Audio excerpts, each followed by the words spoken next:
All right. Okay. Buju, Nzinawe Magani Dok, Niji Anishinaabe Nij Madazik, Bangietago Ninata Anishinaabe, Giganos, Indigenous, Neashi Winiganing and Donjiba, Nigigin Dodem. I'm happy to introduce myself in the Anishinaabe language, or Ojibway or Chippewa, as we're sometimes called. And I want to acknowledge this territory that we're gathered on. It's the territory of the Lekwungen-speaking people. So my name is Giganos, which is the name of my third great-grandfather. And Gigado means to speak. Gigadons is the diminutive of. So it's the little speaker or the orator. There was a role in our society when meetings were held that someone had to summarize things and keep the record and then pass it along to others. And so that's the name I was given when I was young. It seems that it's a position that I've grown into my life as well. I also said Nigigan Dodin, which means I'm from the Nagig or the Otter clan, and that's my family. And my reserve is Neashi Winigaming, Donjba means where I'm from, which is on the Bruce or Saugeen Peninsula in Ontario, about 3.5 hours north of Toronto and about 5 hours north of Detroit. And it's a place of escarpments and turquoise waters and fossils. And I'm grateful to have that in our family. I'm really appreciative of the invitation that I've received to come and speak with you this evening, and I'll talk for about 45 minutes and we'll have a break and then we'll have a discussion. And one of the things that I would like you to think about for the purposes of the discussion is, how have you learned how to live better from the natural world around you? How have you been taught by a bird or a plant or an animal or a river, a cloud, a beach? Is there something that has been in your past that's caused you to orient yourself to the world in a way that's better rather than worse, that helps you to sustain yourself and those around you? And if you have those examples, I'd love to bring those out into conversation, because by so doing, we'll be practicing one of the things that we're trying to do with our Indigenous Law Degree, which is to see that law flows from the world around us, and that we can learn about how to practice law by understanding these other and wider relationships. So if you would think about that for the second hour, that would be a nice way to hear about you and understand your loves, interests, and what you picked up in your life. The second kind of question is, I wonder why we always imagine law, perhaps not all of us, but many of us, being only associated with parliaments or legislatures or courts, maybe police, maybe lawyers or judges. But beyond that, we don't think that the work of law maybe happens much. And I'd like you to think about why it is as a society that we place law in that setting, rather than see law as something we do perhaps in our more everyday lives. Maybe the advantages of seeing law in a narrow way, courts, legislatures, parliaments, judges, lawyers, police officers, but maybe some of the disadvantages that you might think about by seeing law only being formed or practiced or implemented by that set of actors or institutions in our society. So that's food for thought as you listen to the next 40 minutes or so, that we can then talk about together as we maybe form a circle. So you've got a picture here on the board of the opening last September of our new Indigenous Law Degree at the University of Victoria. And here we are gathered in the big house, and we have a student here speaking on behalf of the students in expressing their hopes in coming to law school, and what they brought to that as their gifts to that place, and what they can bring forward through the other side. Over on this side, you have some dignitaries. You've got the president of the university, Minister Mark, some elders, etc. some elders over there from the Songhees and Squamish Nations who are witnessing what's happening. And this is the first ever Indigenous Law Degree that's taken hold in the world. We have a law school of 300. We've admitted 25 students this year, and we'll be doing that, admitting 25 students over the next 3 years. So our law school will go from 300 to 400 people. But the students in this class will learn law differently than it's ever been done in Canada and the world, which is they will learn first year conventional topics like constitutional law, criminal law, tort law, the law of personal injury, contract law, the law of voluntary obligations, criminal law, those sorts of things. But at each stage when they're learning them, they're going to be learning them what we call trans-systemically or intersocietally, meaning they're going to be learning that legal tradition alongside an Indigenous legal tradition. Come on in. Hi. So, for instance, I'm teaching a constitutional law class, and I've been teaching the students about federalism, Charter of Rights and Freedoms, and Aboriginal and treaty rights. But today, we were out in the bush behind the law school, and I sang songs with the drum.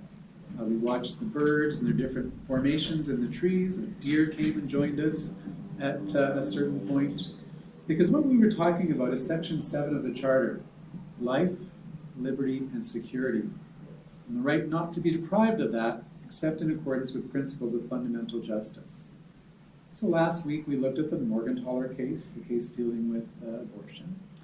And then we looked at the Carter case, the case dealing with medical assistance in dying. And so these questions of life and liberty and security have been occupying our courts. And we learned a lot in that setting. But to then talk about Anishinaabe conceptions of life and liberty and security, I think further added to the students' understanding of how those conceptions can live in a dynamic way in this country and take some guidance from Indigenous peoples as well. You may or may not know that when medical assistance in dying legislation was passed, it was considered by a caucus committee of Aboriginal senators that had a certain view about what might take place in that law because of the high rates of youth Indigenous suicide throughout the country. And so while there was support for medical assistance in dying, they wanted to try to ensure that that medical assistance in dying legislation didn't undermine people who are struggling to hold on to life when you're young or facing those challenges that might be in an Indigenous community. I also think Jody Wilson-Raybould, as a Kwakwaka'wakw woman, had views on this too. So the legislation probably ended up being a little different because of these Indigenous voices being a part of the formulation. And so as we were outside in the bush today, teaching, learning constitutional law, we're trying to learn in this trans-systemic way. The Supreme Court of Canada has called our law intersocietal. They say that a morally and political conception of our rights should incorporate both Indigenous and non-Indigenous perspectives. And the word that the court has used in working through these concepts is reconciliation. So when I'm teaching constitutional law, I'm very interested and admire and find much wisdom in how, for a long time, as Canadians, we have constructed our constitutional law. But I also find it's under-inclusive. There's missing pieces, and there's colonialism, and there's harm, and there's oppression in that law as well. And so by adding this other piece, it opens up a wider space for conversation. So I do that in my classroom, but then they leave my classroom and they go into a criminal law class with David Millward, who's Cree. And so they learn about Cree law in that setting, with the stories and the language and the different philosophies that are a part of that. And the students not only learn Cree law, but I think they see the criminal law even clearer because of the contrast that's involved. There's no duty to rescue in Canadian criminal law. If you see someone outside struggling and they may be at life or death, you don't have to go and offer that aid to that person necessarily. But if you're in a Cree legal context, you would have to provide aid to that person, even if there was some risk to yourself in doing so. Right? So the students get to consider how you would make these choices around criminal law liability. Then they have another course, which is a property law course. But then they have a Gitsan teacher who talks about the house system of the Gitsan and associated peoples, and brings in another set of stories and language and worldview about how you relate to the natural world around us. And so that will happen through the students' first couple of years. And then at the end of their degree, it's a 4-year degree rather than a 3-year degree, because the students get 2 degrees. They get a JD, which is a common law degree, and a JID, which is a Juris Indigenous doctorate, an Indigenous Law Degree. And so part of it is formed by learning in the classroom, but the other part of it is formed by having field school immersion experiences. And I want to talk to you about that as I go through the presentation later on with some of the slides, because I was involved in co-teaching a course in Wissahick law this past fall out on the islands and beaches and mountains and reserves and the territory that's just north of us. Those elders and political leaders and matriarchs and rocks taught us a lot about what our obligations should be in this site. So this is why we gathered, is to celebrate the inauguration of this new way of thinking about approaching our laws. Let's skip that. When we're talking about Indigenous peoples in Canada, it's important to recognize that we're talking about many legal traditions. There's 1.5 million Indigenous people in Canada, and they come from 10 different language families. 6 of those language families are here on the coast, and those language families are isolates. For instance, Haida is very different from Tsimshian or Salish, because they've developed over 10,000 years on their own. So it's like, Korean is different from English. Right? They're in that category. And that kind of recognizes that when we talk about Indigenous peoples' law, we almost organize it into language families. And I'm from the Algonquian language family, of which Ojibway is a part. You can see it goes from the East Coast with the Mi'kmaq, Micmac, Passamaquoddy, Maliseet, Innu, goes into Quebec with the Abenaki, the James Bay Cree. Down in my territory, it's the Ojibway, Potawatomi, Odawa. Out in the prairies, it's the Plains Cree, and north of that's the Swampy Cree.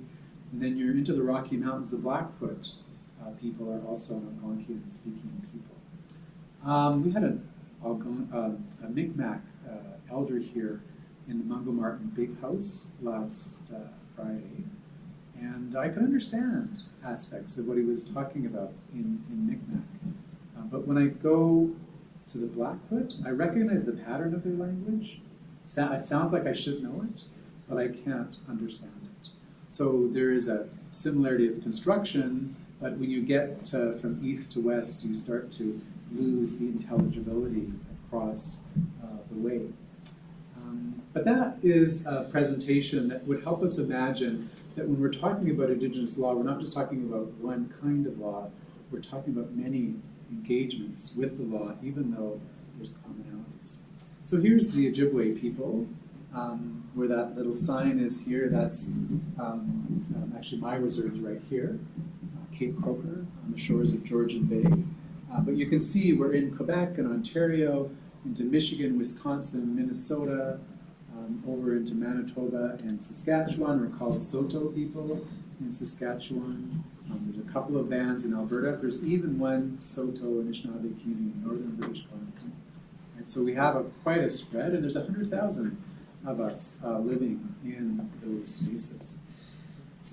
The notion I've been talking to you about is Canada's constitutional law is intersocietal, it's a bridge, it talks about reconciliation, And the idea is that our constitutional law is supposed to reconcile both Indigenous peoples' laws and federal and provincial laws. And in some ways, that's the work of the coming generation, is to try to figure out how to do that when, in fact, for most of the past, people have ignored Indigenous law or purposely tried to extinguish it and get rid of it from our landscape. That's where we are, and this is according to the Supreme Court of Canada. This is the framework, so it's not just John Borrows, it's the way we have been calibrated in that regard.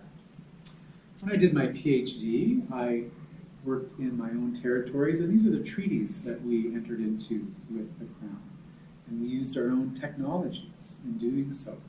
The treaty at the top here is called the Dish with One Spoon Treaty. This is a treaty that we had with the Haudenosaunee people, or the Iroquois-speaking people, which the Mohawk and Onondaga, Oneida, Seneca, and Tuscarora, etc. are a part of. We were at war with them from 1650 to 1701. And to bring that war to an end, this is the way we addressed our agreement, that we would live in peace, which is the white of that belt. And there's 7 rows, which represents the 7 directions, west, south, north, south, east, west, up, down, and in the middle. And those 7 rows also represent our 7 grandmother and grandfather teachings. And then in the middle is that round, kind of round structure, which represents a bowl. And that bowl is the territory about which all we share food from. And in the middle of the bowl is another white object. It's a spoon. So this is the Dish with One Spoon, or Bowl with One Spoon Treaty, which represents that when we come to the land to share with one another, we don't bring a sharp object. We don't bring a fork or a knife. We bring a spoon so that we communicate our intentions of living in peace with them. So we would have treaties between Indigenous peoples. And then when the Crown came along, we made treaties with them in accordance with that same technology. So here's a treaty here called the Two-Row Wampum. Wampum is beads of shells sewn into hides with patterns. And you can see there's white again as the dominant motif, meaning that we were to live together with the English, later the French, in peace and friendship and respect. That's about being together. But then there's also a measured separation, because this purple represents the rivers of life that we sail down in. And so one of those rivers of life is with the Crown and its ship of state controlling its affairs, and then Indigenous peoples in their canoe controlling their affairs. So there's a parallelism there. You don't kind of step out into one or the other, and we're not going to steer the ship of state of Canada, but they're also not going to steer our canoes. We've got some choice there. So there's a togetherness at the same time as there's a measured autonomy, a nation-to-nation relationship. And then in 1764, this was solidified in our part of the world by 22 different Indigenous nations, and then the Crown. And it occurred at Niagara. And what the agreement was is that people would live with their arms linked together, sharing in this territory. And you can't see very well, but their hearts are present, which means that we're not just sharing physically, but we're also trying to be mindful and be heartfelt with one another also. And this agreement took place at the end of something known as the 7 Years' War, which took place around the world, and French were defeated on the Plains of Abraham in 1761, and this agreement came into place at the end of that war. But then you see in the background another motif, is that these arms are linked together across the stretch of a territory, these 22 different nations. And so this boat represents the English coming to shore, and the idea is if someone needs help here along the way, one of these Indigenous nations, we just pull the arm beside us, and those arms get pulled going across the way, and that boat gets pulled to shore, and aid comes to us in that way. But the treaty also is in the other direction. If the British need help, they pull, and this is Awating or Sault Ste. Marie, Ontario, people would come back the other way and give the British aid too. And what's interesting about that belt, when it's put into this pattern, the triangles here are kind of half-formed, and if you put the belt like this, you would see the belt completes in a circle, as it were. So these ideas of intersocietal, bridge across the cultures, sui generis, reconciliation are old ideas, but they're ideas that we started to depart from after the War of 1812, and by the time we got to Confederation, we weren't incorporating and fulfilling those relationships in quite the same way. So we had 125 years of radical departure from this kind of vision, but in 1982 our Constitution was patriated, Aboriginal treaty rights were recognized and affirmed, and then the court identified that framework that I was mentioning to you earlier to try to set us back on a path that's more about being together. Subsequently, I published books of cases. This is the 5th edition of most of the cases that come to the Supreme Court of Canada. It's like 1,300 pages.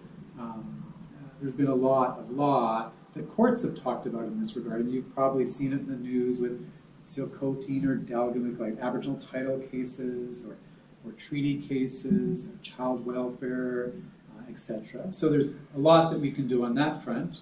But as it was introduced, I've also been writing about Indigenous Peoples Own Law through the last 25 years.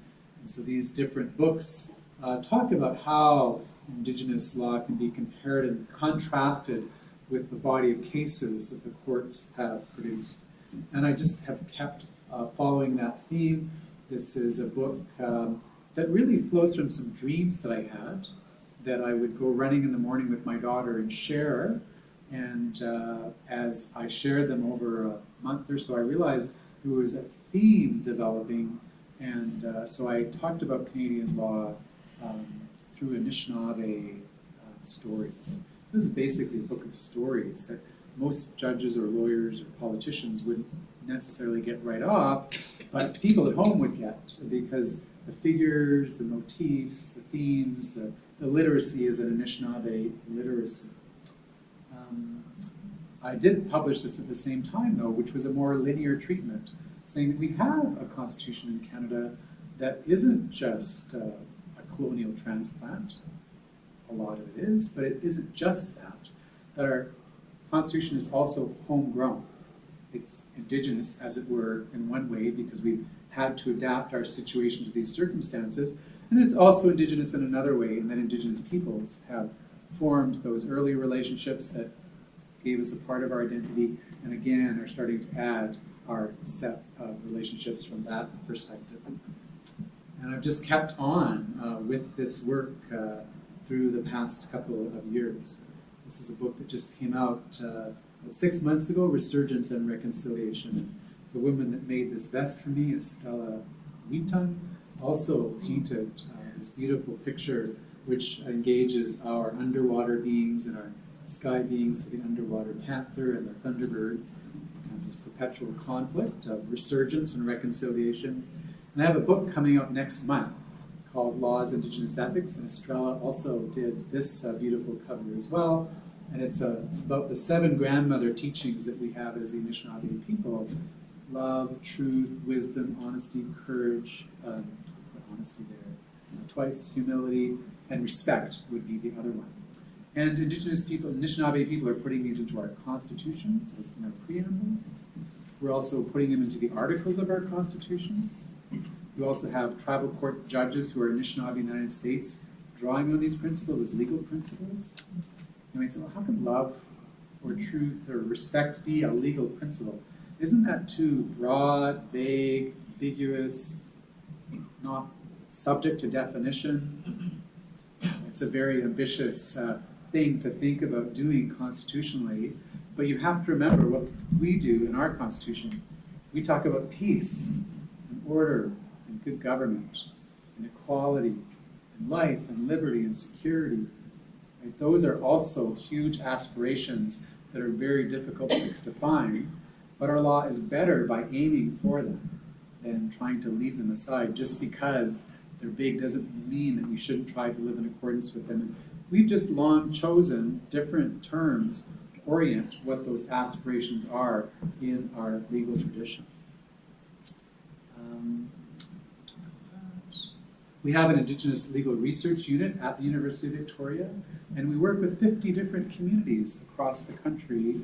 They bring questions to us. We're having trouble keeping our children at home, or when our children at home, they're suffering in these various ways. Or we want to clean up our water, or have a better regulation around our use of fisheries or animals in the area. So they bring these questions and they say, can you help us reinvigorate our law to answer these questions? And so we work with them, once they've identified a question, to go into their legal tradition and find out what are their principles and what are their processes that aren't just from the past, but also are present in the way they're currently operating. And then we, through oral and written terms, bring that to their attention, and then they will turn around and they will use that to create legal instruments. And some create constitutions, and some create legislation, but some might say, you know what, we'd rather sing our constitution. So they create a song out of it. Or we'd rather see that danced. And so they put that into another motif. So constitutions or law doesn't have to just be on a written page. You're able to see that people can express their principles and their processes for creating order in different ways. That's our escarpment at home. And then here are some of the ways that we're working: environmental assessment, criminal justice, agriculture and food, species protection, mining, forestry, fisheries, water, housing, city and regional planning, the United Nations Declaration on the Rights of Indigenous Peoples, parks, greenbelt easements, conservation, capacity building, habitat restoration, green energy, investment and trade, treaties, Aboriginal rights, and title. So Indigenous law has something to say about these questions. Now, it's perhaps important to stop and say, what do I mean by law? Well, law is a set of principles and processes, I've already said, that are criteria or standards, guideposts, precedent, authority for taking action. So when you take action, you don't just do it arbitrarily, you do it in accordance with a set of possibilities, goals, criteria, as I mentioned, standards. And so law, in this context, that's what Indigenous peoples are searching for. What are our criteria? What are our standards? What are our authorities? What's the precedent? What's the measures? What's the signposts? Now, how do we organize that to regulate our affairs and to resolve our disputes? And so in this notion, law is something that you do. It's a practice. It's not just an idea. And it's a verb. In fact, Anishinaabe is a verb-based language. Algonquian is a verb-based language. And when we say law, we have lots of different words for it. Nakkonage, or Kinwejaway, etc. It's like law not as classification or categorization, but law is conjugation. That's what verbs do, right? When law is, when you're conjugating something, you're thinking about the action in relationship to something like I jumped, jumping, can jump, right? The notion is that it's living in that regard. And so that's what's happening in that setting. Now, as I mentioned, we've been engaged in law-based classes. This is my own reserve. I'm there speaking on our powwow grounds. But I've taken students from Osgoode Hall Law School to my reserve, University of Toronto, McGill Law School, and then I've gone to the Walpole Island First Nation outside of Windsor, and the Chippewa of the Thames outside of London, Ontario. So this is something that I do over 4 or 5 days on my reserve from time to time, or different reserves in Ontario, in setting. And in fact, just in January, at the end of January, I was in Toronto at the University of Toronto teaching an Anishinaabe Law in Toronto class. So I took the students to Tattle Creek, which is an underground stream between the law school and Trinity College, and we talked about that site.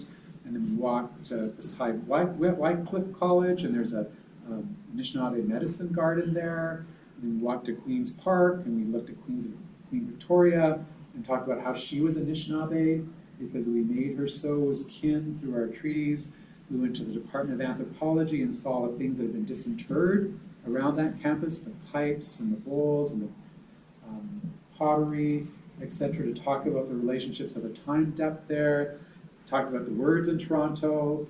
Toronto's an Anishinaabe word, Mississauga, Minako, Tobacco, Spadina means the rise in the land. So we oriented ourselves to that place as an Anishinaabe place. And then we went into the museum, and you can go into the First Peoples Gallery for free when you walk in the door and go to the left. And so we looked at the wampum belts, and we looked at the costumes, and we looked at the treaty engagements in that setting. And over the 3 days, we had this wonderful time. We went to Massey College. There's a royal chapel there. And in that royal chapel, they have the wampum belts. So I was able to sit and read the wampum belts for 3 hours with those students in that setting. So it's to say that the law is in place, it's all around you, and the students were, I think, had eyes open to a new understanding of law in that area. Those are the 7 grandmother and grandfather principles that I talk about. But I really want to get to this experience in my last 5 minutes, which is, here's my co-teacher, Rob Clifford. He's from the Claxton family, and he's a PhD student finishing his degree at Osgoode Hall Law School, but he's also a Wasanich person from the Sayot Reserve, and he's written about these traditions and learned these traditions from his family for many years. And so we partnered together with the Wasanich School Board and the Victoria Foundation, and through the Sisters of St. Anne. We were able to do this work, and here's where we went, all through the territory.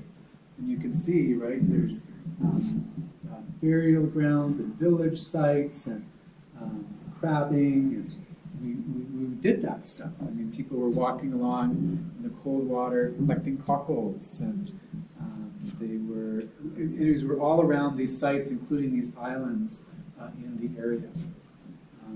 We started out with this notion of Eleninik, which is you look to the land and you take direction from the land in the way you make your decisions. So in Canadian case law, we look to past stories that are found by what judges have written into cases, and we say, is this situation now that we're encountering similar to that past case or different than that past case? And we reason by way of analogy, or we distinguish ourselves from that instance. Well, Indigenous peoples didn't put their law into case books. They put their learning of what is expected about life on the land. And then you draw analogies from, or you distinguish yourself from what's happening on the land. And we actually started by bathing. That's a Coast Salish, Wasanich tradition. And so even though it was September, it was mighty cold. But it got us a sense of how you do work in this legal tradition, which is to focus your mind and to be disciplined and to have a practice that would connect you with that discipline and focus in mind. And so bathing, and there's much more around this, really is about doing your work in that way. So that was a reminder to us as we're engaging ourselves in this legal tradition that we have to do it with discipline.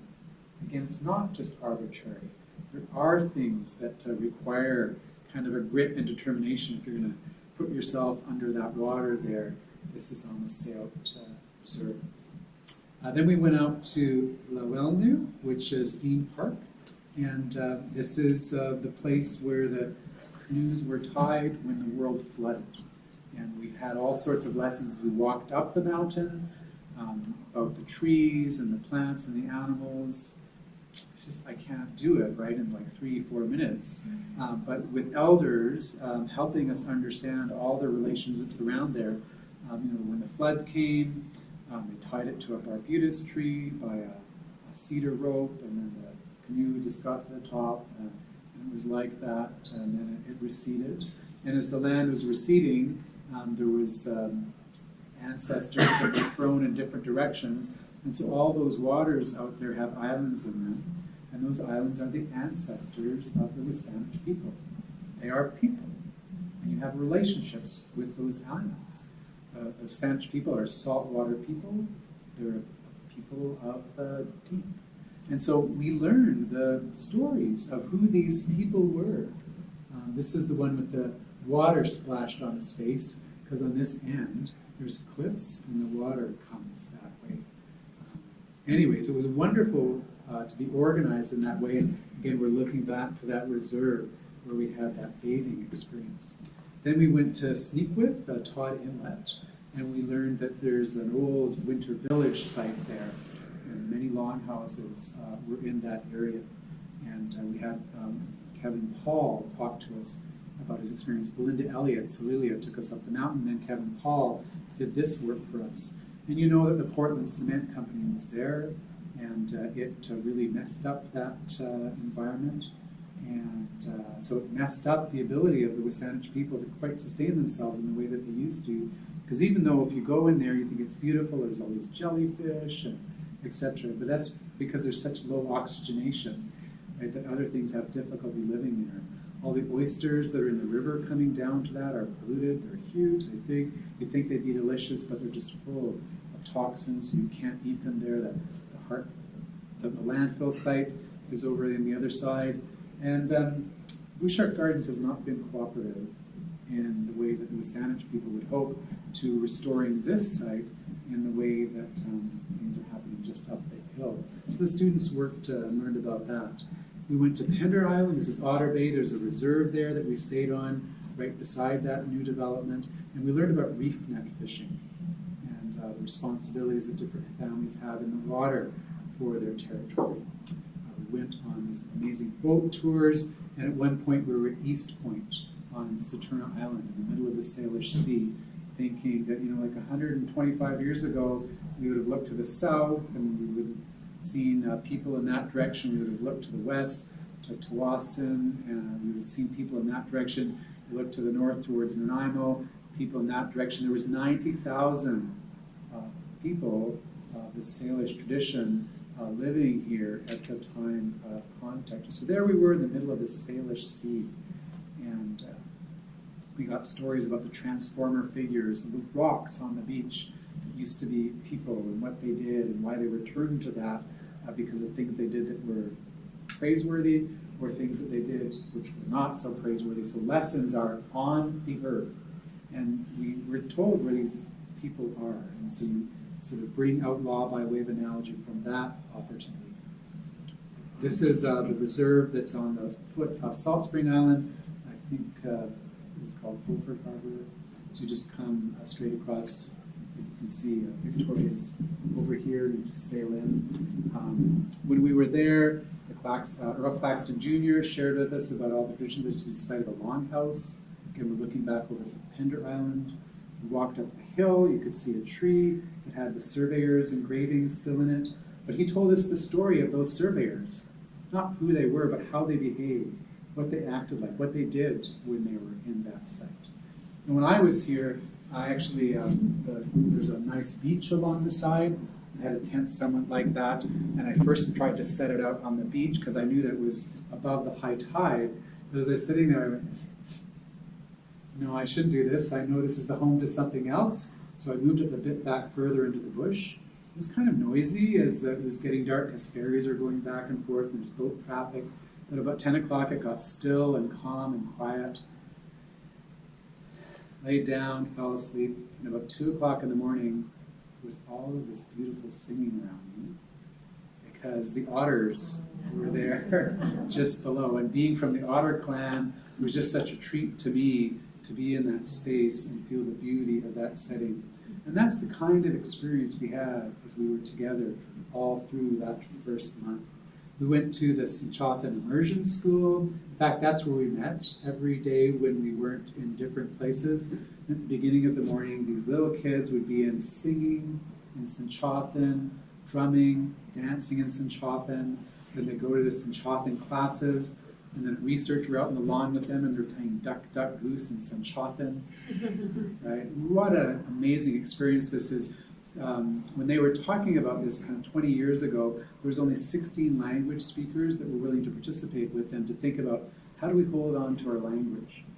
There's now only 3 of those people left, but there's 70, 80, 90, 100 kids that are speaking Sinchatan more fluently than their parents and most of their grandparents. So to be in that site every morning and have that young energy happening around us also gave us inspiration for the resurgence of the legal traditions as well. We met with Eric Pelkey down the Coles, where that Mount Doug Park is. That's his traditional territory. He talked to us about harvesting and that area. He talked to us about the Douglas trees in great detail. JB talked to us about these laws through stories, and we had a beautiful pit cook just down in that area.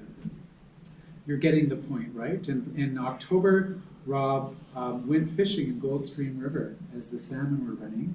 The students couldn't participate in the fishing, but he'd spear them, bring them back, and then the students reconstructed his smokehouse.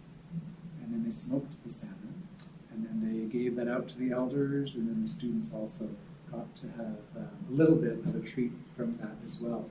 So this went through the year learning about law from the land, from all of these powerful people. Then the students worked 2 by 2 on projects that the community identified for us. And this is some of the things they did. 2 of them produced a Wisamic law book, beautiful, almost coffee table-like production with amazing pictures and accessible stories told to them by the elders. There's also opportunities in grade 11 to take a law course. And right now the law course is criminal law and constitutional law and tort law. But what these students did is put together a Wisamic law book for curriculum. And they produce amazing lessons and all sorts of resources, and they did that with the principal and some of those teachers in that school. So next year, in the following years, those students are going to be learning Wisamic law in the classroom as well. 2 people worked on net resurgence across the border. They're called Nihimets, which is the family groups and family members living in Canada have responsibilities on the San Juan Islands. And the students help to facilitate that further organization of those responsibilities and work with a conservation organization to get agreement to maybe put a big house up on the conservation easement so that when the people are reconnecting there, they have a place to process that and get in if there's a storm. Gulf Islands, they worked on that. Gulf Islands want to have more Indigenous participation, and so we talked about that. The James Island, or this Claythos, this water splashed on the face, used to be a dynamite factory. It's now owned by the people that used to own the Vancouver Canucks, the McCaw family, I think. But there's an Aboriginal title case on there now too, saying we never sold this, surrendered it, or it's been reserved to us by the Douglas Treaty. And so the students would think about not just how Canadian law would apply to that, but what would Wisamic law say about that in this reconciliation, intersocietal way. 2 students worked with Nitawa, which is the Child and Family Services in that area, using Wisamic law. Think about that way of proceeding. And then some students worked with Islands Trust on land use planning questions. And the idea is eventually we will do this around the country. Like I will take some of these 25 students and we'll go to Ojibway tutors. But here are some of our students, Northern Shwetmuk. I believe that this degree will provide me with the mechanisms needed to create safer and more inclusive communities for both settlers and Indigenous peoples working at grassroots and judicial levels. The GID program is a powerful reminder that so-called common law is more of an exception than it is common within the legal history of Turtle Island. Métis woman, I have experienced firsthand the need for culturally appropriate and adequate legal resources. I wish to bridge that gap. And this is the woman that was speaking to the entire assembled audience at the beginning of these slides. Here's a 69-year-old Métis man who's in our program. As a Métis foster child and child of alcoholics, I'm seeking the intersection between the chaotic impacts and the algorithms that shaped and continue to shape myself and my community as part of the historic Métis Nation, including its web of Indigenous relationships. This woman worked with the Takaruga Tlingit, saying this degree is about creating space for Indigenous peoples and settlers to learn together and create solidarity around the way we behave. This man's from the Squamish Nation. I believe the JD/JID degree will give me unique insight into the many challenges faced by both Indigenous communities and communities around them to tackle these issues from a well-informed, culturally informed perspective. There's someone who's Anishinaabe, trying to think about citizenship to moving our country forward. She's got 4 children, and there she is in the middle of law school right now. And it's a delightful thing to be learning with these people. This man is Jewish and Métis. And so you get other traditions that get joined into the classroom. You have an enormous opportunity to move forward in the spirit of reconciliation. And what a better way to heal than to truly understand one another. This woman's from the Innu Nation, Labrador. I want to lead my First Nation as we move closer towards self-governance, because Indigenous peoples need to take more action in our legal system before it's too late. You get the idea, right? That there's real people involved with communities as an action, as a verb, not just as an idea. And the invitation is for people to come and learn and try to find these ways to actively share with one another. So I've gone longer than I said I would, but I hope that's okay. I think I'll turn this back to you.